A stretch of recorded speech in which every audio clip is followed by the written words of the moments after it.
이 북한이 신종 코로나 바이러스 방역 조치로 국경을 봉쇄하면서 이 대북 지원 물품 전달에 차질이 빚어지는 것으로 파악됐습니다.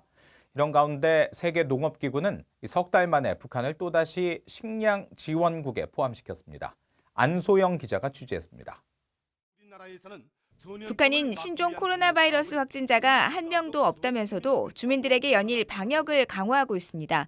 국제사회는 보건 의료 체계가 취약한 북한에 신종 코로나 바이러스 관련 지원 움직임을 보이고 있지만 사실상 국경을 봉쇄한 북한의 조치로 관련 지원 물품 전달이 쉽지 않은 것으로 파악됐습니다.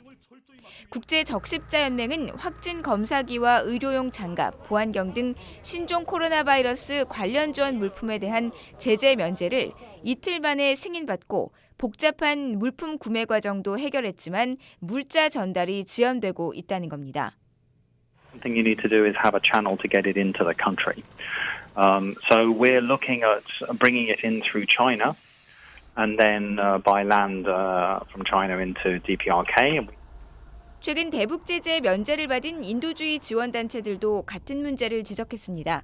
북한에서 결핵치료 사업을 벌이는 한 지원단체는 북한의 국경 폐쇄로 지원 물품 조달 등 활동이 어려워질 것이라고 밝혔습니다. 앞서 한국 국정원은 북한에 7,000명에서 8,000명을 자체 격리시킨 것으로 파악했습니다. 이런 가운데 식량농업기구 FAO는 5일 작황 전망과 식량 상황 1분기 보고서를 내고 석 달 만에 또다시 북한을 식량 지원국으로 재지정했습니다. 그러면서 전체 북한 주민의 40%인 약 1,000만 명에 대한 식량 지원이 시급하다면서 올해 식량 부족을 메우기 위한 식량 수입량을 158만 5천 톤으로 예상했습니다. 식량 지원국에 포함된 국가는 44개로 아시아에서는 북한을 포함해 이라크와 미얀마, 방글라데시 등 8개 나라가 지정됐습니다.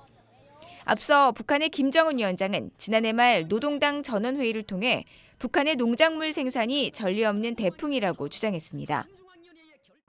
FAO의 북한 현지 농작물 수확량 조사는 북한의 거부로 6년째 이루어지지 못하고 있어 원격 탐사 장비 등을 이용해 식량 상황을 추정하고 있습니다. VOA 뉴스 안소영입니다.